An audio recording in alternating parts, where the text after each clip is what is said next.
pagi.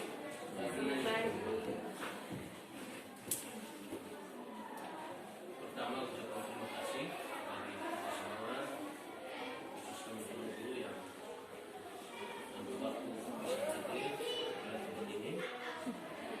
Tempat kedua, kebetulan hari ini di kepala sekolah ada perhalangan, maka dimanapun kepada saya bahwa kepala sekolah untuk bisa bersama dengan guru atau materi dalam rangka sosialisasi budaya positif untuk bisa produktif. Kita juga patut bersyukur kehadiran Tuhan karena diberi izin atas permintaannya, diberi izin kita untuk mengikuti kegiatan ini. Waktu dan kesempatan seluas-luasnya kami berikan kepada Ibu Ingar untuk bisa membawakan materi sosialisasi budaya positif. Terima kasih atas kesempatan yang diberikan. Selamat pagi teman-teman. Selamat pagi. Saya akan membawakan materi tentang budaya positif. Materi ini ada dalam kegiatan pendidikan guru penggerak di modul 1.4. Jadi setelah kami mengikuti diklat tentang budaya positif, kami diminta untuk bisa berbagi kepada teman-teman di sekolah. Jadi hari ini saya diberi kesempatan untuk bisa melakukan sosialisasi budaya positif kepada teman-teman. Saya langsung saja.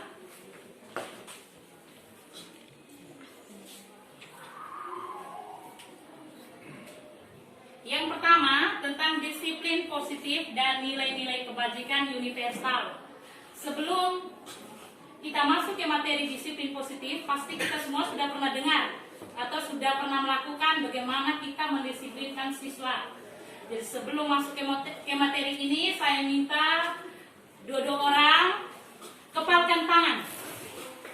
Ini satu permainan yang dilatih kepada kami calon guru penggerak angkatan 7.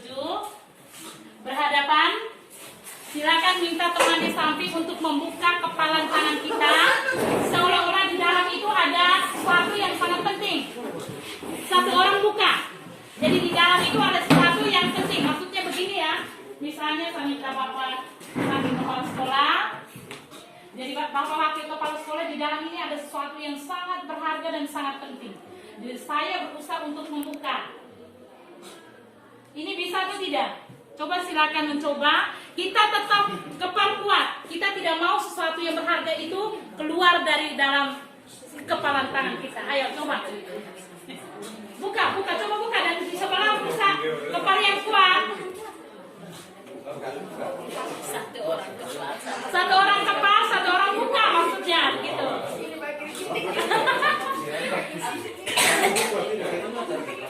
Buka.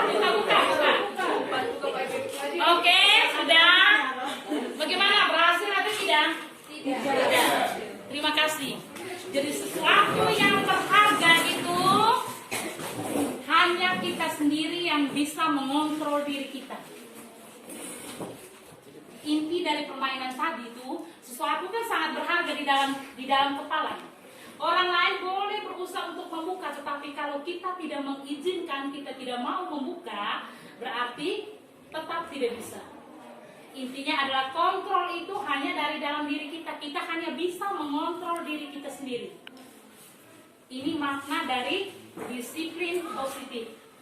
Maksudnya kita disiplin itu hanya kalau ada kemauan dari dalam diri kita. Orang boleh ingin memaksa kita, tetapi kalau kita tidak mau, tetap tidak bisa. Ini intinya. Jadi makna disiplin yang sesungguhnya adalah belajar kontrol diri dengan menggali potensi kita agar tercapai tujuan mulia, yaitu sesuatu yang menjadikan seseorang yang kita inginkan berdasarkan nilai-nilai yang kita hargai. Ini masuk ke tugas kita sebagai guru. Jadi kita mendisiplinkan murid tujuannya supaya mereka juga bisa disiplin seperti kita. Bagaimana kita mendisiplinkan mereka? Berarti kita harus yang pertama adalah teladan dari kita sendiri.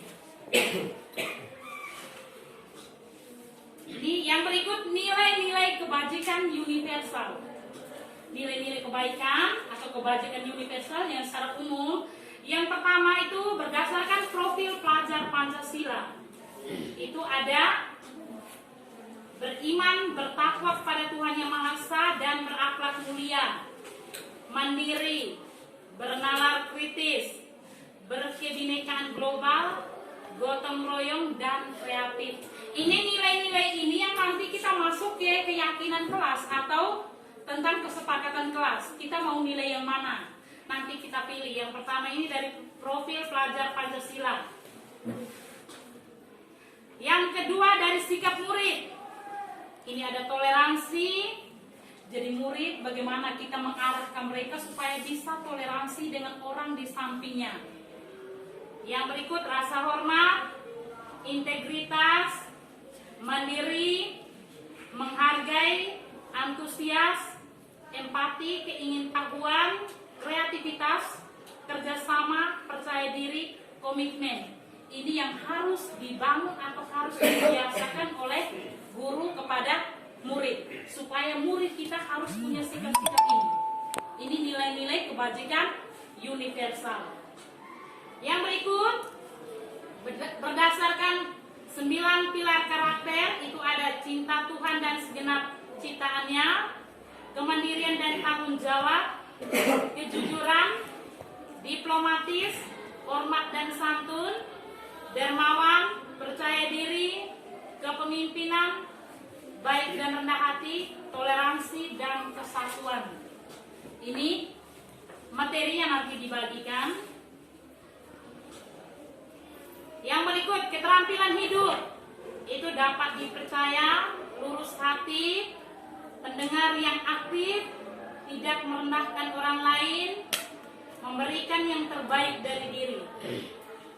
Itu keterampilan hidup. Lalu petunjuk hidup, peduli, penalaran, bekerja sama, keberanian, keingintahuan, usaha, keluasan, dan berorganisasi. Dan yang berikut empati, suara hati, kontrol diri, rasa hormat, kebaikan, toleransi, dan keadilan. Yang berikut, ini nilai kebajikan berdasarkan proyek nilai-nilai kebajikan. Ini ada begitu banyak, nanti dilihat. Ini nanti kita masukkan ke keyakinan kelas tadi. Kita mau pilih yang mana? Itu ada banyak nilai kebajikan tadi.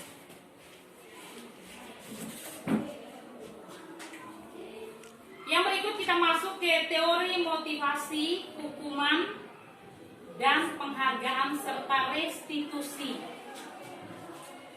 Semua perilaku manusia, lebih khusus kepada murid, itu memiliki tujuan. Berdasarkan teori motivasi, tujuan apa yang mereka lakukan di kelas, di luar kelas, itu ada tujuan. Yang pertama untuk menghindari hukuman. Misalnya, kita lihat ada siswa yang datang terus setiap pagi, bisa saja dia punya motivasi untuk menghindari hukuman. Bisa harus datang pagi, nanti dihukum, nanti dipukul, atau nanti disuruh timba air isi di toilet. Lalu yang kedua untuk mendapatkan imbalan. Misalnya begini, saya datang pagi supaya ibu guru sebentar puji saya. Wah bagus ini, kamu datang pagi hari ini. Lalu yang ketiga untuk menghargai diri sendiri. Ada orang yang melakukan sesuatu yang untuk menghargai diri sendiri, bukan untuk menghindari hukuman, juga bukan untuk mendapatkan imbalan. Sampai di sini dulu materinya. Kita semua diberi waktu untuk 2 menit merefleksikan diri kita tentang apa yang sudah kita lakukan sekian tahun kita menjadi guru. Kira-kira kita menemukan atau tidak murid yang seperti ini, yang menghindari hukuman. Kita pasti pernah tanya mereka, kau nih hari ini nih datang pagi bagus kok, kenapa nih? Ibu, saya takut ibu marah, atau saya takut ibu pukul. Itu bagus sekali hari ini kalau dalam saya takut marah, atau seperti saya. Ada yang bilang, memang saya mau seperti ini. Jadi waktunya 5 menit, kita merefleksikan diri kita, bisa saling berbagi dengan teman di samping. Sebentar baru saya minta untuk 2 atau 3 orang bisa mewakili untuk merefleksikan kegiatan yang sudah kita lakukan selama kita menjadi guru. Oke, silakan. Berdiskusi juga dengan teman di samping. Kira-kira maksudnya waktu kita menjadi guru tuh, kita temui atau tidak? Ada murid yang misalnya, ini saya buat ini terus saya takut marah. Kita pasti ada cerita lepas tuh, pasti ada. Kalau kita tanya waktu formal, pasti mereka takut. Atau kita punya anak di rumah, pasti kita temui.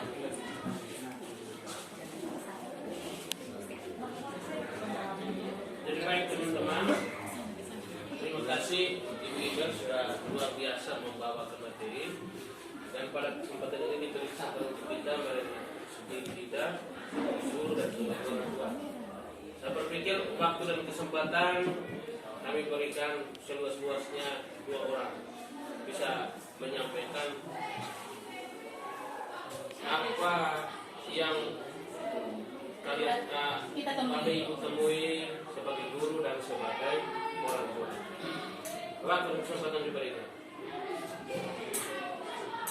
Apa saja, hal apa saja? Iya. Maksudnya yang pernah kita temui itu, ada atau tidak kita pernah temui siswa atau anak kita di rumah, mereka punya tujuan, apa yang mereka lakukan itu punya tujuan menghindari hukuman. Misalnya, oh saya pernah temui, mereka melakukan ini, misalnya saya pulang sekolah, saya biasa tanya, Arjun, aduh terima kasih, ini sudah sapu rumah nih, bagus sekali. Emak, saya takut emak marah, dia saya sapu memang. Berarti menghindari hukuman. Atau aduh kelas kamu nih bagus sekali, ini ibu tidak pernah minta kamu menghias ini, tapi kamu hias sendiri bagus ibu, supaya guru-guru puji kami. Berarti untuk mendapatkan imbalan. Aduh kau belajar rajin sekali, juara 1, oh supaya dapat ini, dapat uang dari sekolah, dapat penghargaan. Ada yang memang saya mau belajar, memang saya mau melakukan ini. Berarti yang dari dalam diri sendiri, dia untuk menghargai diri sendiri.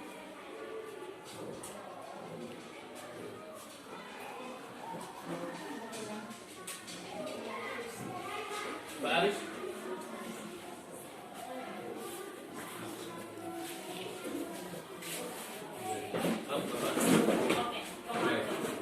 Dari saya, setelah kita mendengar model, jadi kita menyadari bahwa setiap lembaga pendidikan pasti mempunyai misi. Dan salah satu misinya kedisiplinan. Dan untuk bisa mewujud nyatakan tingkat kedisiplinan ini, tentu dilakukan, dibuat aturan-aturan. Ketika aturan dibuat, tentu sebagai responsif atau aplikasi dari siswa, tentu yang paling pertama untuk menghindari hukuman. Motivasi yang pertama itu menghindari hukuman. Yang kedua, untuk mendapatkan imbalan seperti yang dijelaskan. Memang aturan-aturan itu tujuannya ya supaya siswa itu dibiasakan. Nanti akhirnya dia bisa menemukan bahwa dari aturan itu yang paling penting itu untuk bagaimana kualitas diri kita, sehingga kita menjadi manusia yang sangat menghargai dengan kedisiplinan, sehingga dengan demikian dari hari ke hari diri kita menjadi orang yang kira bisa menghargai ilmu, mungkin kurang lebih seperti itu. Saya kembali. Ya, jadi baik, terima kasih. Jadi saya langsung setiap kembali ke Ibu Iben bisa menanggapi apa di sana. Oke, terima kasih Bapak Anton. Jadi memang betul apa yang kita lakukan, apa yang guru lakukan untuk murid itu pasti kita awali dengan yang pertama, kita pasti menghindari hukuman. Mengapa kita memberikan hukuman kepada murid? Pasti kita punya tujuan supaya mereka mau berubah, mereka bisa disiplin. Ketika sudah beri hukuman, mereka pasti sudah mulai berubah. Ketika sudah berubah, pasti kita memberikan sesuatu pujian, imbalan atau penghargaan kepada, misalnya baru-baru tuh kita ada beri penghargaan kepada murid yang berprestasi, murid teladan. Dan setelah mereka sudah terbiasa, pasti yang terakhir adalah mereka bisa menghargai diri sendiri. Bagus. Dan intinya ada di situ. Mungkin yang kedua. Mungkin masih ada teman-teman lain yang bisa menanggapi atau Baris. Oke. Baik, terima kasih. Menanggapi tentang teori motivasi, hukuman dan juga penghargaan dan restitusi. Jadi kalau ngomong tentang refleksi, ya kita menceritakan saja pengalaman yang kita alami bersama siswa. Ya, beberapa hari yang lalu, Senin atau Selasa itu, ya saya mau mengangkat tentang siswa yang malas taruh dalam. Jadi kemarin mulai hari Selasa, Rabu itu banyak siswa yang sudah taruh dalam. Karena mereka takut hukuman. Jika kedapatan atau ketahuan tidak stay in atau taruh dalam, diberi sanksi seperti cubit dan lain-lain. Nah, itu menjadi salah satu dorongan mereka untuk melakukan itu, yaitu yang pertama itu untuk menghindari hukuman. Nah, atas dasar itu, setidaknya dari materi yang disampaikan itu, ya kita mempunyai satu poin dari yang kita dapat itu bahwa kita memberikan sesuatu, kita menghindari hal-hal yang seperti itu. Seharusnya tidak siswa melaksanakan atau melakukan sesuatu bukan berdasarkan atau menghindari hukuman, tapi dorongan dari dalam diri sendiri atau kesadaran diri untuk melakukan itu. Nah, hal itu yang harus kita kembangkan. Mungkin dari saya itu saja. Terima kasih Pak Aris tanggapannya, dan juga Pak Aris sudah menyampaikan banyak hal tentang bagaimana siswa menyadari tentang kedisiplinan. Selanjutnya kembali ke Ibu bisa menjawab. Oke, terima kasih Pak Aris. Memang betul. Dan ini salah satu kita tidak bisa menipu diri kita. Kita pasti mengalami dan melakukan ini semua selama kita menjadi guru atau kita menjadi orang tua di rumah. Kita pasti menginginkan yang terbaik dari anak kita. Ini makna disiplin tadi. Kita ingin mereka tuh mencapai tujuan yang mulia. Mereka tuh bahagia. Jadi dengan cara seperti ini. Dan yang dianjurkan bahwa tujuan akhirnya siswa itu melakukan sesuatu bukan pada teori motivasi yang pertama, tetapi bagaimana kita mengarahkan mereka supaya mereka masuk ke tujuan yang ketiga. Tujuan pertama dan kedua adalah langkah-langkah yang kita buat, yang kita lakukan supaya mereka bisa mencapai tujuan yang ketiga, yaitu untuk menghargai diri sendiri. Hukuman bersifat tidak terencana atau tiba-tiba. Ini betul tidak Pak Mama? Betul atau tidak? Misalnya begini, kita jalan-jalan, kita lihat ini siswa yang terlambat, kita pasti tidak ada rencana. Sini, ini ada kotoran, kita tidak mungkin merencanakan, betul tidak? Ini pilih dulu kotoran di sini, atau kebetulan kita lihat ada yang terlambat, sini, cabut dulu rumput di sini. Hukuman itu dia punya sifatnya itu tidak terencana. Dan ini sangat mengganggu psikologis murid. Yang berikut, konsekuensi bersifat sudah terencana dan sudah disepakati dan berdasarkan suatu data yang dapat diukur. Kalau hukuman yang macam tadi, bedakan terlambat, sini kok, berlutut sini. Kau ini terlambat, berlutut. Kalau konsekuensi kita sudah menyampaikan ke mereka, besok kalau terlambat timba air isi di toilet. Jadi mereka sudah tahu bahwa kalau terlambat berarti mereka akan timba air. Dan berdasarkan data, kita ada data. Oh kemarin dia terlambat, hari ini ada data. Oh hari ini dia datang terlambat juga. seperti yang sudah kita lakukan. Misalnya siswa yang sering bolos, kita melakukan absensi khusus untuk mereka. Berarti ini konsekuensinya. Kalau hukuman seperti tadi, dia tidak terencana. Kapan saja kita melihat mereka melakukan kesalahan, kita langsung menghukum.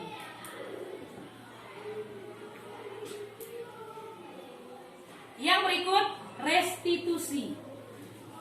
Restitusi adalah proses menciptakan kondisi bagi murid untuk memperbaiki kesalahan mereka, sehingga mereka bisa kembali pada kelompok mereka dengan karakter yang lebih kuat. Itu berdasarkan dosen 2024 nih.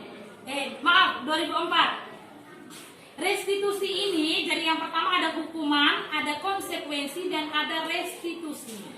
Ini yang diharapkan untuk kita guru, harus melakukan restitusi. Dalam menyelesaikan persoalan atau masalah yang dilakukan oleh murid, kita harus melakukan. Jadi ada restitusi, ada konsekuensi, dan ada hukuman tadi. Sekarang saya minta bapak mama bisa refleksikan yang pernah kita lakukan. Ini yang nyata yang pernah kita lakukan, baik hukuman, konsekuensi maupun restitusi.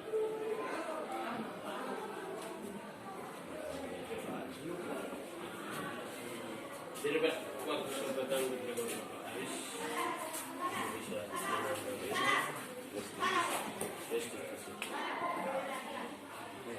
Baik, saya menanggapi tentang restitusi.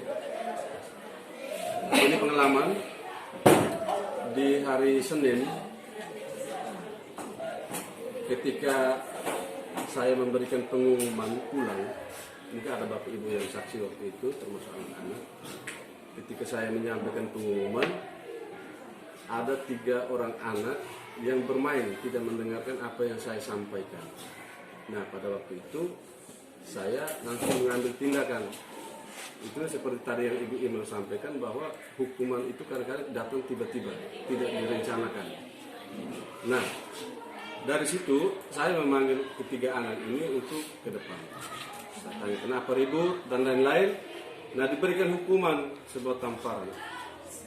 Nah, setelah selesai pengumuman, saya persilakan kan yang lain untuk pulang, sementara yang 3 ini saya suruh jangan dulu pulang. Nah, setelah teman-teman yang pulang, ketiga orang anak ini saya dekati dan saya sampaikan, tadi kamu tahu apa yang kamu lakukan, kamu sadar apa yang kamu lakukan, kamu tahu kesalahannya apa. Dan mereka menyadari bahwa kami salah, kami ribut. Terus tadi Pak Guru pukul sakit tidak?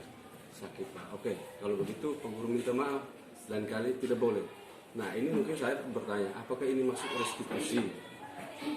Kalau menurut saya ya, tapi kita tahu lagi mungkin menurut teman-teman atau menurut ini. Baik, saya kembali.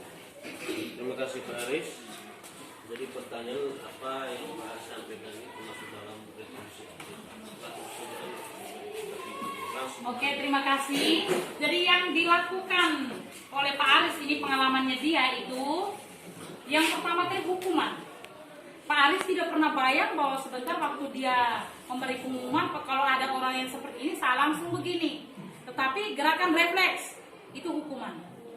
Tapi setelah melakukan hukuman ini, dia tidak masuk ke konsekuensi, tetapi masuk ke restitusi.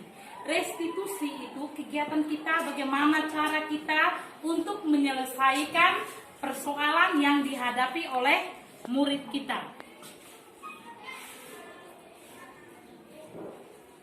Ini supaya lebih jelas, kita lihat 9 ciri restitusi. Restitusi itu kita panggil murid, kamu mau jadi orang yang seperti apa?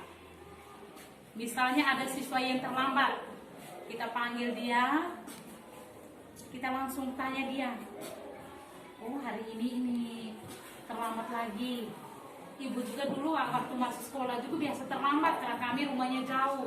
Dia pasti pengaruh kita dengan lemah lembut, dengan penuh kasih sayang. Pasti dia nyadar, iya ibu satunya rumah juga jauh. Lalu kita menawarkan dia, mau yang seperti apa kamu? Kamu kamu maunya datang sekolah itu tepat waktu atau tidak? Dia pasti akan ngomong, saya mau yang tepat waktu. Tetapi bukan paksaan dan tidak. Kau harus datang tepat waktu. Yang berikut, restitusi menuntun untuk melihat ke dalam diri. Semuanya kembali kepada diri sendiri. Yang kelima, restitusi mencari kebutuhan dasar yang mendasari tindakan, seperti Pak Aris tadi. Tetapi langkah yang diambil Pak Aris tadi tidak mencari dia punya kebutuhan dasarnya. Misalnya kita tanya, sampai kau begini tadi karena apa? Sampai kau tidak mau dengar tadi karena apa? Dia pasti akan ngomong, saya pengorok dia tusuk-tusuk. Saya tusuk lagi dia.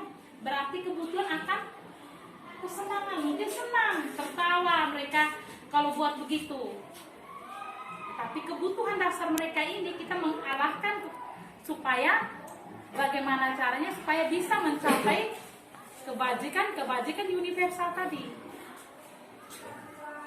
Yang berikut, cara yang paling baik restitusi diri itu cara yang paling baik. Selain ada hukuman, konsekuensi, yang paling baik ini adalah restitusi diri. Yang berikut, fokus pada karakter, bukan tindakan. Kita melakukan restitusi itu fokus pada perubahan karakter mereka. Yang berikut, fokus pada solusi. Kita panggil mereka, kita omong, lalu kita cari solusi bersama. Misalnya kita tidak hanya marah mereka, tapi solusinya apa? Kalau mereka selalu sering datang terlambat, kita bisa mencari solusi untuk mereka. Kalau begitu kamu harus bagaimana? Dia akan ngomong sendiri, saya harus bangun lebih pagi, atau saya harus cari penginapan di sekitar sekolah, contohnya. Dan yang ke-9, restitusi mengembalikan murid yang berbuat salah pada kelompoknya. Kita lihat sejak ketika kita pukul mereka tuh, mereka pasti malu dengan temannya. Pasti malu. Jadi caranya bagaimana supaya kita bisa mengembalikan mereka kepada kelompoknya, seolah-olah mereka tidak melakukan kesalahan. Yang berikut, masuk ke keyakinan kelas. Ini nilai-nilai kesehatan atau keselamatan kita sebut sebagai keyakinan. Ini satu contoh, misalnya harus pakai helm. Kita sudah tahu pakai helm, padahal kita tidak pernah berpikir itu contoh itu apa tidak toh? Oh sebentar saja aku ini di jalan saya pakai helm, tidak. Tetapi kita tahu bahwa dengan menggunakan helm itu berarti kita selamat. Lalu misalnya pakai masker, ada virus atau tidak, kita tahu bahwa di sekitar kita ada virus. Tapi ketika orang lain juga pakai masker, kita masker semua, biar di kebun, di kamar WC, kamar mandi, di mana-mana, terus kita takut dengan virus tadi. Kesehatan, dengan memakai masker berarti kita sehat. Jadi nilai-nilai kebajikan universal yang disepakati secara tersirat dan tersurat, lepas dari latar belakang, suku, agama, ras, negara, dan bahasa. Ini nilai-nilai kebajikan universal. Dia tidak memandang, kalau anak kecil nilai kebajikannya lain, kalau orang dewasa nilai kebajikannya lain. Tapi dia tidak memandang suku mana, agama mana, ras mana, negara mana, kita mempunyai nilai kebajikan universal yang sama. Seseorang akan lebih tergerak dan bersemangat menjalankan keyakinannya daripada hanya sekedar mengikuti serangkaian peraturan tertulis tanpa makna. Jadi murid-murid pun demikian. Di sekolah kita sudah ada namanya tatib. Tapi kita lihat tatib itu mereka laksanakan atau tidak. Ada yang laksanakan, ada yang sudah mulai berubah, dan ada juga yang masih belum. Dari tatib yang sudah kita susun dan dibagikan kepada murid kita. Ini pembentukan keyakinan kelas atau sekolah. Jadi di sekolah kita baru 2 kelas yang sudah ada keyakinan kelas, dan diharapkan untuk semua kelas bisa buat seperti ini. Dan di sekolah juga harus ada keyakinan sekolah. Yang pertama, keyakinan kelas lebih abstrak dari peraturan. Kalau peraturan peraturan, misalnya datang atau apel pagi tepat jam 7 itu peraturan. Tetapi kalau keyakinan kita hanya tulis disiplin atau tepat waktu, hanya seperti itu. Dia lebih abstrak.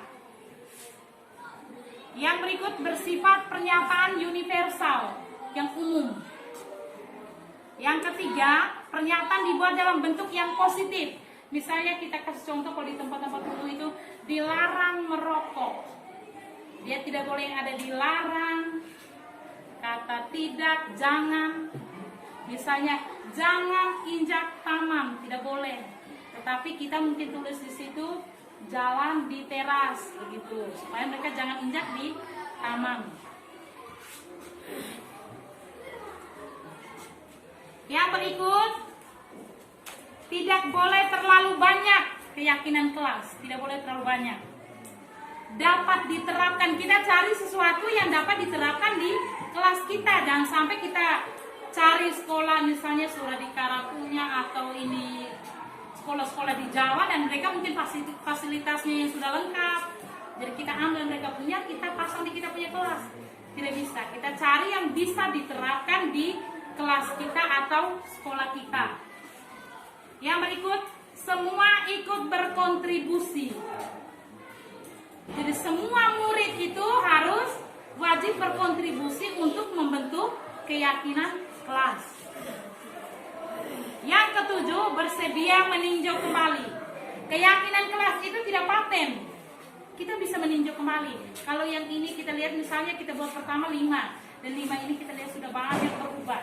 Kita bisa meninjau kembali. Oh, di sini yang belum toleransi. Ketika kita saat itu toleransinya kita tidak muat. Ketika teman di sebelahnya sakit, mereka goyang-goyang atau mereka ganggu lagi, atau mungkin ada teman di sebelah yang lagi tulis, mereka ganggu. Berarti toleransinya belum ada di sini. Kita bisa meninjau kembali.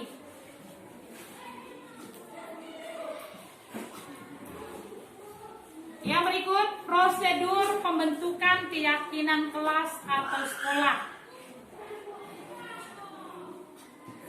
Yang pertama, murid bercurah pendapat tentang peraturan yang perlu disepakati. Yang kedua, mencatat semua masukan. Ketiga, menyusun keyakinan kelas. Itu kita mengganti kalimat, murid kan tidak tahu, pasti mereka ada yang pakai kata tidak, kata yang sifatnya negatif, kita ganti ke yang sifatnya positif.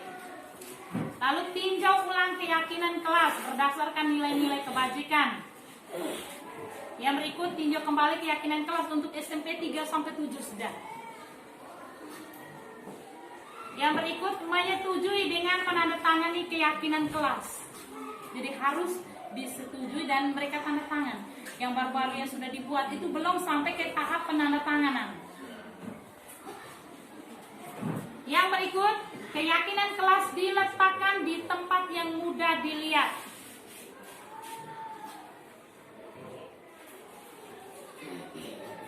Yang berikut masuk ke kebutuhan dasar manusia.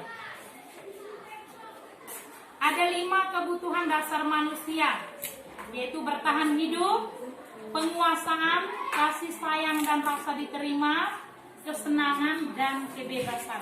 Jadi semua masalah atau tingkah laku yang dibuat oleh murid itu menuju pada 5 kebutuhan ini. Mereka mau penuhi kebutuhan yang mana? Saya kasih contoh saja. Misalnya ada murid di kelas itu, dia itu selalu kalau kita mengajar dia selalu buat aneh-aneh sehingga kita selalu memperhatikan dia. Kita kadang-kadang jengkel. Ih, murid ini nih, kita sudah tegur dia buat lagi, tegur buat lagi. Kita harus telusuri mereka. Oh, anak ini padahalnya orang tua sudah meninggal semua. Dia tinggal dengan opa oma, berarti dia mungkin kurang kasih sayang. Supaya kita bisa memperhatikan dia. Atau contoh lain, misalnya dia curi teman punya bekal. Kenapa? Dia lapar, paginya tidak makan. Berarti dia untuk memenuhi, untuk bertahan hidup. Ayo kita guru tinggal mengarahkan dia supaya apa yang dia lakukan untuk memenuhi kebutuhan ini harus yang sifatnya positif.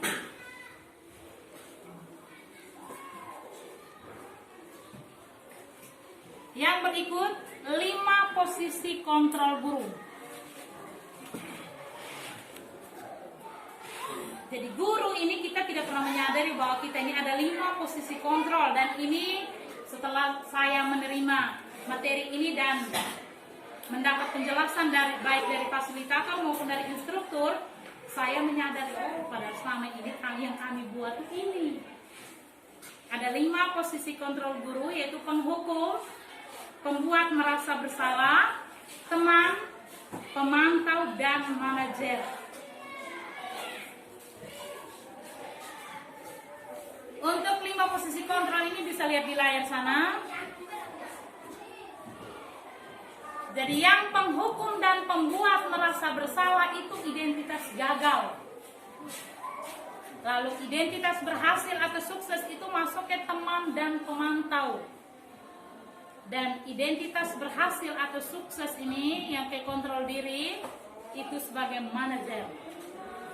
Jadi ada 5 posisi kontrol. Yang pertama penghukum. Biasanya kita menghukum mereka, dan itu tidak perlu kita sebut siapa-siapa, semua kita mengalami dan melakukan itu. Ketika mereka melakukan kesalahan, sudah otomatis kita pasti akan menghukum mereka. Lalu kita juga pernah sebagai posisi kita sebagai pembuat merasa bersalah, misalnya begini, kau tidak kasihan kau orang tua nih, kerja setengah mati, kau datang ke sini, kau tidak mau belajar, kau bolos lagi. Berarti dia merasa bersalah. Ini pembuat merasa bersalah. Lalu sebagai teman. Sebagai teman ini, kita biasanya, saya punya anak nih, ini biasanya kejadiannya di luar sekolah. Kita biasanya kalau di sekolah dia buat masalah, kita ketemu di jalan, kau nih kenapa? Sudah baik-baik di sekolah, kau tidak mau sekolah lagi, sudah datang pagi, lalu kau bolos lagi. Berarti ini kita sebagai teman. Tidak terlepas hubungan kita sebagai guru dan murid. Lalu sebagai pemantau, kita biasanya pantau mereka. Oh, yang itu tuh sudah 2 kali dia apel paginya tidak ikut. Kita biasa banget. Ibu pantau kau sudah 2 kali ya, kau tidak hadir apel pagi. Ini pemantau. Lalu sebagai manajer, kita panggil dia. Ketika dia ini tidak apel pagi, kita panggil. Kita tidak ini pengumuman di depan umum, kita panggil dia. Kau kenapa sudah 2 ini kali tidak apel pagi? Dia saya punya mama sakit. Kami tidak pernah tahu kalau kau punya mama sakit. Kau jaga kau punya mama. Itu sebagai manajer. Kita pasti akan mengarahkan dia. Kalau begitu, datang ke sini, kasih tahu ke ibu bahwa kau ini jaga kau punya mama. Kami di sini izin. Kan kami tulis apa di sini. Itu sebagai manajer. Kita pasti pernah melakukan semua sebagai penghukum, pembuat merasa bersalah, teman, pemantau, dan manajer. Dan yang diharapkan sekarang sebagai guru harus perannya sebagai manajer.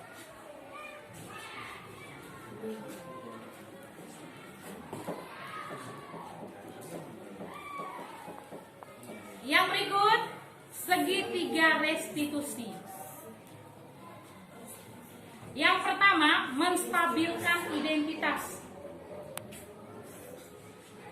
Kedua, validasi tindakan. Dan yang ketiga, menanyakan keyakinan. Ini tahap pertama, menstabilkan identitas. Itu yang seperti saya lakukan waktu tugas kemarin itu di kelas 9.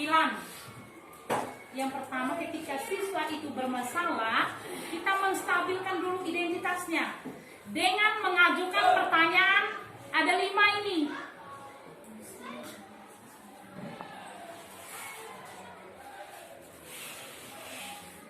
Ada 5 ini. Jadi sebentar nanti kita praktekkan 2 orang.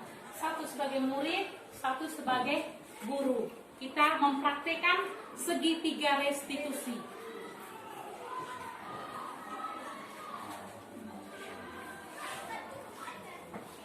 Jadi untuk tahap pertama ini silakan kita 2 orang.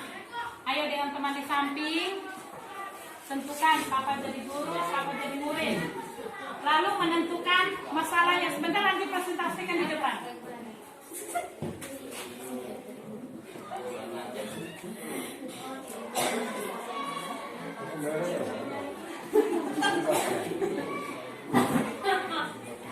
Silakan duduk orang. Tolongin bersama penonton. Satu sebagai murid, satu sebagai ini gurunya, misalnya. Lalu menentukan masalah. Misalnya contoh ya. Kasih contoh misalnya murid terlambat atau murid tidak taruh dalam atau dia alfa, silakan. Lalu kita mempraktikkan. Ketika dia terlambat atau dia tidak menggunakan sepatu.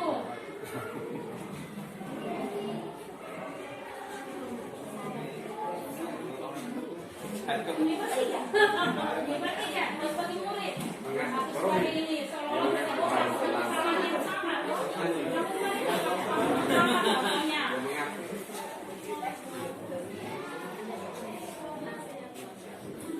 Ini tahap pertama nih. Sebentar nanti kita presentasikan di depan teman-teman. Bagaimana kita mempraktikkan segitiga restitusi ini. Harus dengan senyuman. Senyum. Jadi murid itu harus bertanya masalah-masalahnya.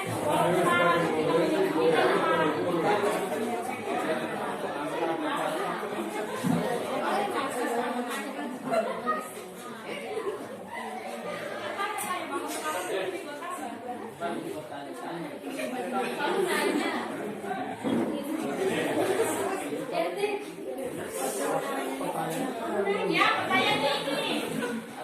Misalnya ini ya. Contoh misalnya murid datang terlambat. Ketika dia datang terlambat, tahap pertama adalah menstabilkan dulu dia punya identitas. Kita panggil dia, lalu kita ngomong dia. Mari. Kamu sudah tahu toh ibu panggil ke sini untuk apa? Sebagai manusia itu tidak ada yang sempurna. Ibu dulu tuh begitu juga. Ibu kan terlambat juga. Kita menstabilkan dulu identitas anak. Jadi setelah itu atau kita misalnya, tapi bisa toh kalau ini tidak terlambat lagi, bisa tidak kita tawar ke mereka. Mereka yang jawab, bisa ibu. Ini tahap pertama, menstabilkan identitas. Sudah praktekkan yang tahap pertama? Sudah, kita masuk ke tahap kedua ya. Tahap kedua, validasi tindakan yang salah. Ini. Kamu bisa saja bertindak lebih gegabah lagi dari ini. Misalnya kalau yang terlambat, kamu bisa saja terlambat terus kamu. Nah, lalu kamu pasti sampai terlambat pasti punya alasan. Biarkan dia yang menyampaikan sendiri, dia punya alasan. Tapi bukan kita yang mendesak atau memaksa. Pasti terlambat terus, pasti punya alasan. Biar kita dengar sendiri dia sampai dia terlambat itu alasannya apa.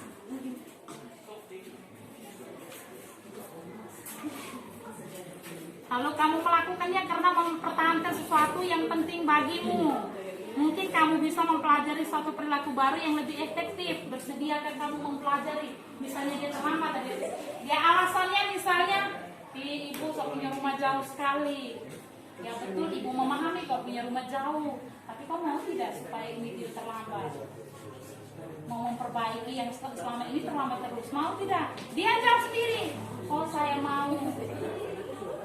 Ini masuk ke validasi tindakan yang salah. Bagaimana? Sudah praktekkan yang kedua nih? Kita lanjut ke yang ketiga ya. Yang ketiga itu menanyakan keyakinan. Silakan menanyakan keyakinan kita. Setelah kita menampilkan dia punya identitas, dia sudah akrab dengan kita, lalu kita validasi tindakan. Seperti kita, oh dia karena dia terlambat karena ini. Lalu dia tadi sudah bersedia untuk memperbaiki. Sekarang kita tanyakan keyakinan. Sebagai di kelas kita tadi kita sudah ada keyakinan kelas. Kira-kira yang mana yang kamu belum lakukan atau kamu belum jalankan? Dia yang ngomong sendiri. Oh, saya tidak disiplin. Dia sendiri yang menyampaikan. Lalu misalnya, nilai-nilai apa yang sudah kita sepakati? ada disiplin, tanggung jawab, tepat waktu, dia pasti akan ngomong yang nilai-nilai itu. Dia sendiri yang menyadari. Lalu, seperti apa gambaran sebuah kelas yang ideal bagi kamu? Oh, kita kan sudah ada gambaran kelas ideal, kelas idamannya bagaimana? Oh, kelas yang tertib. Jadi kamu tadi bagaimana? Saya tidak tertib. Kita jangan ngomong bahwa kamu tidak tertib. Dia sendiri yang menyatakan bahwa kamu sendiri bagaimana? Kamu menginginkan kelas yang tertib. Kamu, saya tidak tertib, Ibu. Dia sendiri. Lalu yang berikut, kamu ingin menjadi orang yang seperti apa? Kita tanya dia. Jadi kamu maunya bagaimana? Dia bilang, Ibu, saya mau jadi orang yang tertib. Dia pasti dengan sendirinya. Besok saya tidak terlambat lagi, Ibu. Semuanya itu harus dari murid, tapi memang susah mempraktekkan ini di wilayah kita. Baru lihat kita, so mereka sudah ngomong atau mereka sudah lari. Bagaimana kita melakukan segitiga restitusi. Tetapi kita jangan putus asa. Coba praktekkan yang ketiga ini, silakan bersama teman di samping. Setelah validasi itu nih.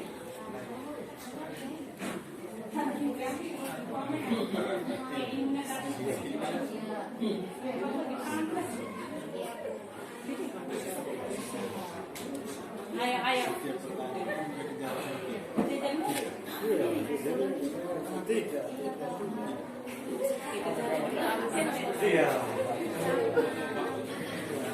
Jadi di tahap 3 itu harus mencari solusi untuk murid bersama murid ya, bukan solusi hanya dari pihak guru.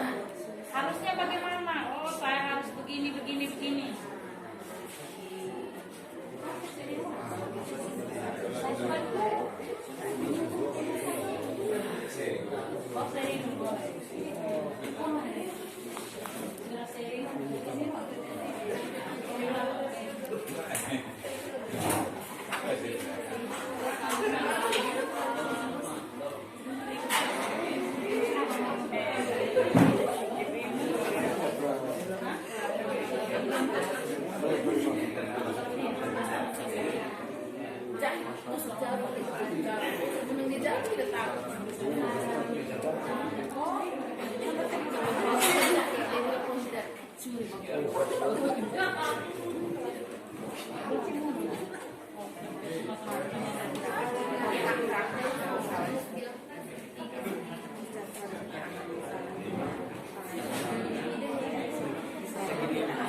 Bagaimana sudah?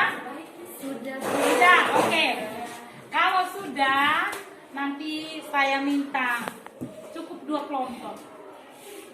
2 kelompok kita ke depan ini atau tetap di tempat duduk tidak apa-apa. Kita mempresentasikan supaya teman lain juga bisa dengar dan bisa memberikan masukan. Bagaimana kita melakukan segitiga restitusi dalam menangani masalah yang dihadapi oleh murid kita. Kira-kira Bapak untuk kelompok mana silakan membawa yang melakukan.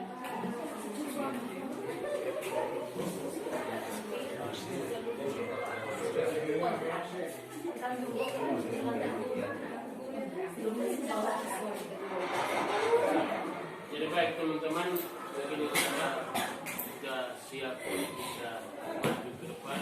Berarti ya tetap di tempat. Nah, bisa tetap di tempat. Biar tetap di tempat.